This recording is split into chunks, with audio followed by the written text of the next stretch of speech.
AITA for asking my daughter and her fiancé to change their wedding date so my other daughter could attend.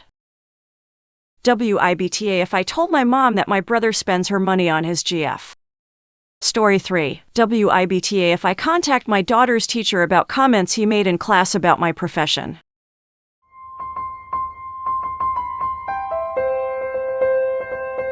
AITA for asking my daughter and her fiancé to change their wedding date so my other daughter could attend.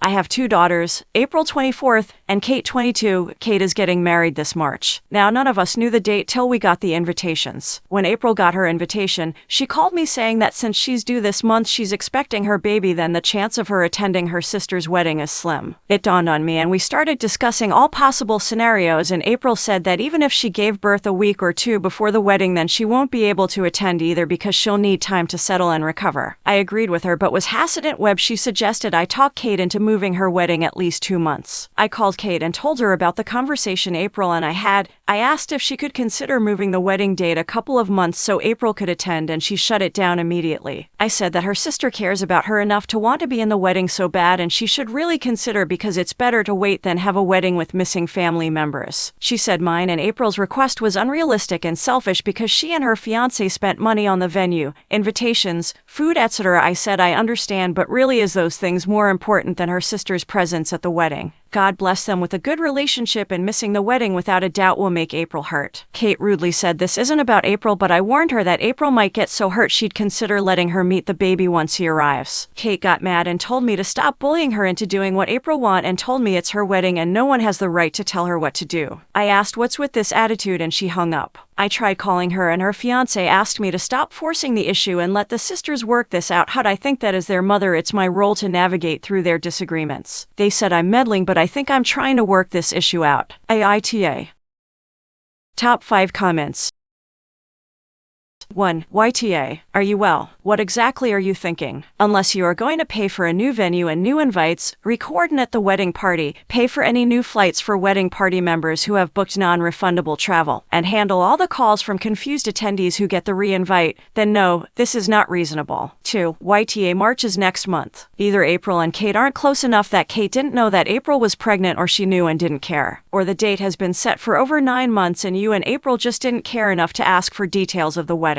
You cannot expect for a bride and groom to reschedule their wedding, lose all the deposits on less than a month notice. 3. YTA. You asked and got a no, and that should have been the end of it. Kate rudely said this isn't about April, but I warned her that April might get so hurt she'd consider letting her meet the baby once he arrives. Is that true? If so, April is an e-hole too. If it's not, you're an even bigger e-hole. 4. YTA. You are 100% bullying her and ignoring her concerns. It's a month away. She probably wouldn't be able to move it. Most venues are probably booked through next year and she lose out on money. You paying for all of that so your daughter can attend. You act like she can snap her fingers and make it happen. Then you threatened her with the possibility of not meeting her niece-nephew. 5. YTA. Kate is right. This isn't about April, it's about Kate and her fiancé. If Kate and April have such a close relationship, then why did April call you about this and not Kate? The invitations have gone out. There is no changing the date at this point.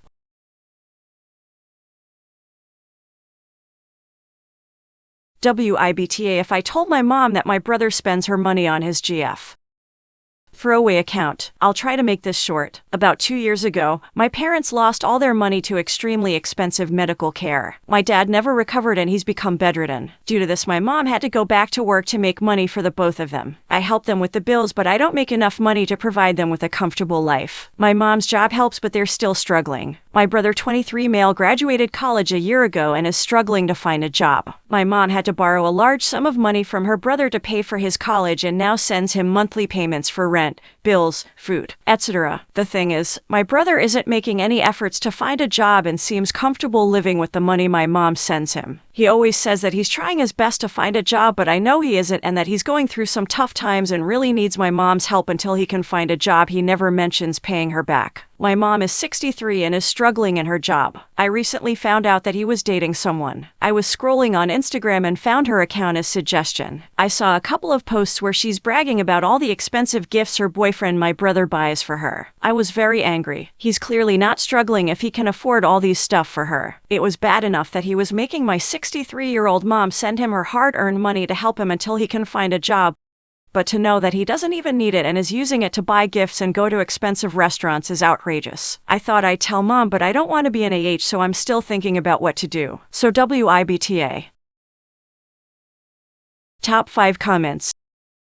1. NTA. This isn't a case of not your business. Stay out of it. This is about your parents' well-being, which is definitely your business. Kudos to them for helping your brother out in a supposed time of need, but this is clearly not that if he shower his new GF in gifts and expensive meals. This is definitely a fair time to intervene and say something. Side note, obligatory words to mention that the country without nationalized healthcare is a major I in this scenario. 2. NTA. Your brother is committing a form of financial abuse by making your mother feel like he won't make it without her help. She's struggling and he's taking advantage of her because it's easier than fending for himself. Let her know he's been lying to her so she can have the good life she works hard for. 3. NTA. But you need to be the a-hole and tell your mom. Back it up with the evidence. Hell, post it all on social media and publicly shame him. He's in a hole, and you need to look out for your parents over your brother. If you lose him, it doesn't sound like much of a loss. 4. NTA. But I am confused on your language. My mom had to borrow a large sum of money from her brother to pay for his college and now sends him monthly payments for rent,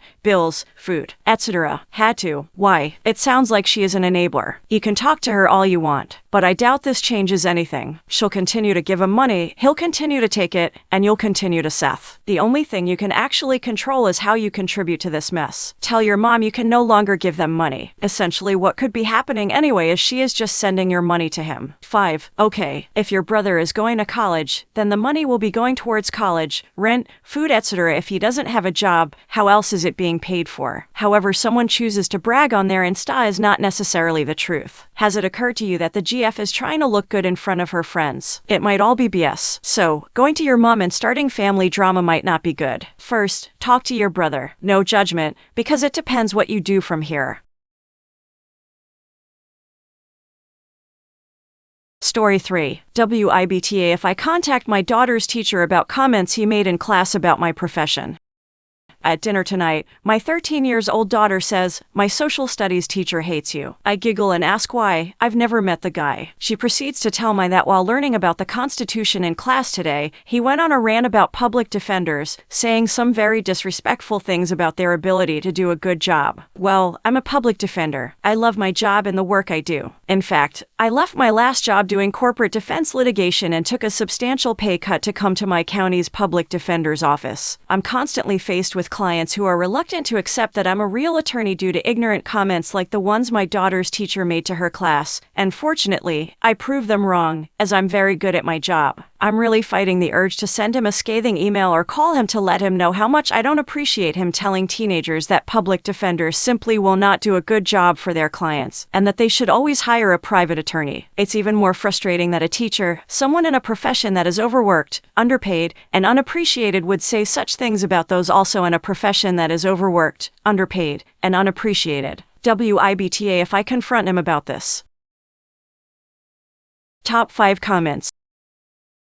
1. NTA. CC his boss when you send that polite email. The teacher has no business disrespecting any particular professions in class, and his doing so is kind of strange. What does it have to do with social studies? 2. Let's see. Do we think that a teacher went on a rant saying he hates public defenders? Or do we think that a 13-year-old paraphrased him incorrectly and he was actually expressing his frustration with a legal system that claims to provide adequate legal representation to everyone, but that if you are poor and you find your public defender to be inadequate, you often have no recourse? Based on the information you have available to you, I would argue that you simply don't know. And it is a fact that there are bad public defenders out there, some of whom are genuinely bad at their jobs and others who would be good at their jobs if they weren't so terribly overworked. But acknowledging that there are people with the same job as you who are bad at their job in no way devalues how good you are at your job. Take a deep breath and give him the same benefit of the doubt you want for your clients. Then talk to him and go from there. 3. A scathing email will only confirm what he thinks because a real lawyer wouldn't be so defensive. NTA. But don't do it that way. Does your daughter's school have a career day or something? Then you could go talk to her class about what your job actually is. It would be really great to compare how overworked, underpaid,